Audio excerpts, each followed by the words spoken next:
Hello दोस्तों। तो last video हमने ये देखा था कि हम गिट को अपने लोकल सिस्टम में कैसे इंस्टॉल करते हैं। फिर हमने एक फ़ोल्डर बनाया था फर्स्ट गिट प्रोजेक्ट के नाम से। उसके बाद हमने एक लोकल रिपोजिटरी क्रिएट किया था। लोकल रिपोजिटरी हमने गिट इनिट कमांड की हेल्प से किया था। तो आप फर्स्ट गिट प्रोजेक्ट फोल्डर में देख पा रहे थे लास्ट टाइम कि उसमें डॉट गिट नाम का एक फ़ोल्डर क्रिएट हो गया था जिसे हम as a local repository consider कर सकते हैं। फिर उसके बाद एक हमने फाइल बनाई थी first git file dot T के नाम से। अब इस वीडियो में हम उसके आगे से देखेंगे ना। आगे बढ़ने से पहले हमें कुछ टेक्नोलॉजी के बारे में जान लेना चाहिए जिसे लेकर हम अक्सर कंफ्यूज रहते हैं। ठीक है, तो जैसे हम वर्किंग डायरेक्टरी क्या होती है, स्टैगिंग एरिया क्या होता है, रिपोजिटरी क्या होती है, अक्सर इन चीज़ों में ना हम कंफ्यूज रहते हैं। तो पहले आज हम इस वीडियो में इन्हें थोड़ा सा जानेंगे, इन्हें समझेंगे कॉन्सेप्ट को, फिर आगे हम प्रैक्टिकली देखेंगे। तो आप यहाँ पे देख पा रहे हो कि दो सेक्शन है मेनली, एक लोकल और एक रिमोट। लोकल का मतलब ये है हम जो चीज़ कर रहे हैं अपने लोकल सिस्टम पे उसे हम एज ए लोकल कंसिडर करेंगे। और रिमोट रिमोट मतलब एक ऐसा प्लेटफॉर्म जहाँ पे हम अपने प्रोजेक्ट को होस्ट कर रखते हैं और वहाँ से हम अपने प्रोजेक्ट को मैनेज करते हैं। तो जैसे अगर मैं एक एग्जांपल दूँ रिमोट का, तो गिटअप गिटअप जो हम आगे पढ़ेंगे अपने 2 या 3 वीडियो के बाद हम गिटअप के बारे में पढ़ेंगे। ठीक है, तो अभी आपको रिमोट के बारे में नहीं देखना है, अभी हम एज ए कंसिडर सब लोकली कर रहे हैं। पहले हम लोकल समझ जाते हैं चीज़ें, फिर हम रिमोट देखेंगे। ठीक है, तो यार वर्किंग डायरेक्टरी क्या होती है? तो वर्किंग डायरेक्टरी बेसिकली कुछ नहीं होता है। जब आप एक प्रोजेक्ट फोल्डर बनाते हो और आप वहाँ प्रोजेक्ट से रिलेटेड जो भी चेंजेस करते हो, कोई बग रिजॉल्व करते हो, एरर फिक्स करते हो, तो हम जो भी चीज़ें किसी प्रोजेक्ट में कर रहे होते हैं या किसी फाइल में कर रहे होते हैं ना, तो उस वर्क स्पेस को ही हम क्या कहते हैं? वर्किंग डायरेक्टरी कहते हैं। अब बात आती है स्टैगिंग एरिया। देखो अब क्या है, हमने अपना काम कर लिया है लोकल सिस्टम में या वर्किंग डायरेक्टरी में। अब हम चाहते हैं कि जो भी हमने चेंजेस किए हैं या किसी फाइल में हमने कुछ भी ऐड किया है तो वो हम कहाँ पे डालना चाहते हैं? गिट में डालना चाहते हैं। तो यार अब देखो कुछ चीज़ें होती है ना, जैसे गिट में डायरेक्टली नहीं जाती हैं। कोई भी फाइल के चेंजेस किया आप या कुछ ऐड किया तो वो डायरेक्टली आपके गिट पे नहीं जाते हैं। तो कुछ ना स्टेप्स होते हैं। तो जैसे पहले क्या है, हमने काम कर लिया अपने लोकल सिस्टम पे, अब हमें डालना है कहाँ पे? स्टैगिंग एरिया में। तो सबसे पहले हम कोई चेंजेस जब करते हैं ना तो वो हमें स्टैगिंग एरिया में डालना पड़ता है। अब स्टैगिंग एरिया क्या होता है? स्टैगिंग एरिया बेसिकली एक इंडेक्स फाइल होती है। ठीक है, जो आपको ये बताती है कि आप क्या कमिट करने जा रहे हो। ठीक है, दैट मीन्स वो एक प्रीव्यू बताता है आपको कि आपने इस फाइल में चेंज किया है, अब आप इन चीज़ों को कमिट करने जा रहे हो। कमिट करने का मतलब ये है जो हमारे चेंजेस थे उन्हें हम रिपोजिटरी में डाल रहे हैं। ठीक है, स्टैगिंग एरिया एक इंडेक्स फाइल है जो कुछ चीज़ों की इंफॉर्मेशन रखता है, जैसे कि लास्ट कमिट कब हुआ था और टाइम क्या था उसका, प्रोजेक्ट वर्जन क्या था, फाइल वर्जन क्या थी, और आप क्या क्या अब नेक्स्ट कमिट में आप क्या क्या चेंजेस को डालने जा रहे हो। तो ये बेसिकली एक स्टैगिंग एरिया होती है। ठीक है, तो स्टैगिंग एरिया आप समझ गए होंगे। अब हम बात करते हैं रिपोजिटरी की। तो रिपोजिटरी एक गिट का डायरेक्टरी कह सकते हैं। ठीक है, जो हमारे प्रोजेक्ट से रिलेटेड मेटा डेटा और ऑब्जेक्ट को स्टोर करता है। ठीक है, अब हम क्या करते हैं कि जब हमने स्टैगिंग एरिया में चेंजेस को डाला, अब हम गिट कमिट के हेल्प से हम उसको कहाँ पे रखते हैं? चेंजेस को रिपोजिटरी में डालते हैं। ठीक है, तो हालांकि आप समझ गए होंगे अब यहाँ पे कि वर्किंग डायरेक्टरी क्या होती है, स्टैगिंग एरिया क्या होता है और रिपोजिटरी क्या होती है। रिपोजिटरी हमारे एक लोकल सिस्टम में ही, जो ये देखिए यहाँ पे दो रिपोजिटरी हैं, एक तो लोकल रिपोजिटरी है, दूसरा रिमोट रिपोजिटरी।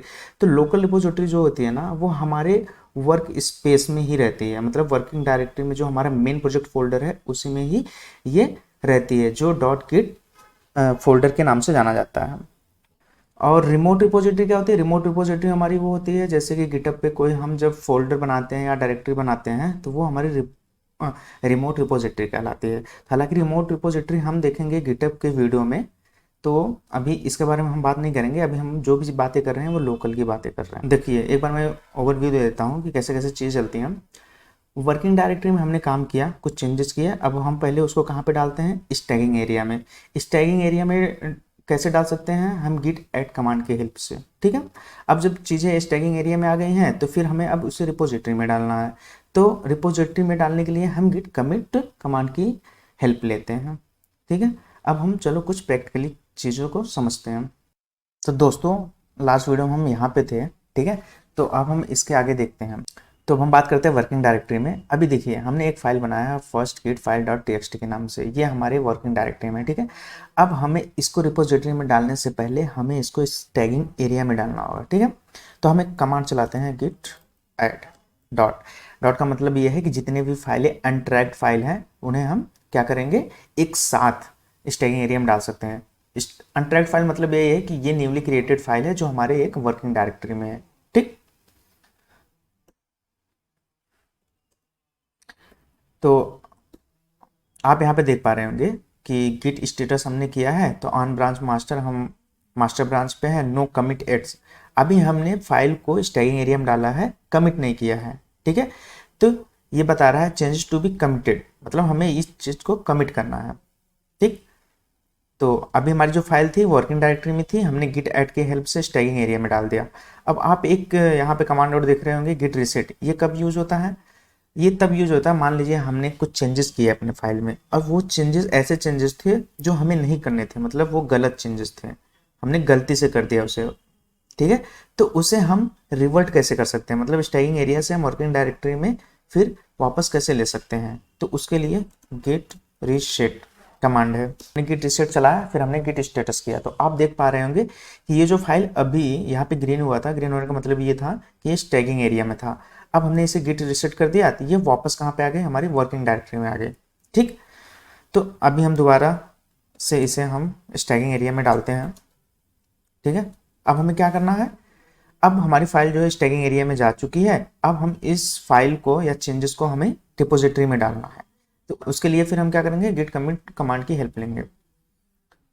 तो गिट कमिट, अब गिट कमिट करने का मतलब ये है ना, गिट कमिट यम।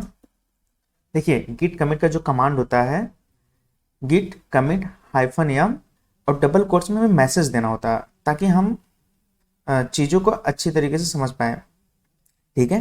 तो मैसेज ऐसे दे रहे हैं कि this this is the first file adding into local repository, okay. तो ये हमारी पहली फाइल है जो हम अपने लोकल रिपोजिटरी में डाल रहे हैं, ठीक है।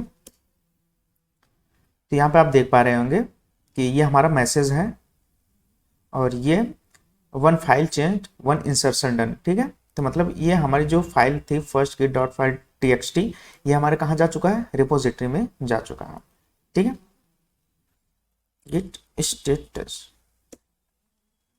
तो इस वीडियो को हम यहीं पे रखते हैं। आई होप आप लोगों को समझ में आ गया होगा वर्किंग डायरेक्टरी, स्टैगिंग एरिया और रिपोजिटरी क्या होती है, और हम गिट ऐड, गिट कमिट और गिट रीसेट कमांड का कब और कैसे यूज़ करते हैं। अगर आपको वीडियो पसंद आया है तो लाइक शेयर और सब्सक्राइब जरूर करिएगा। मिलते हैं नेक्स्ट वीडियो में, तब तक के लिए बाय बाय।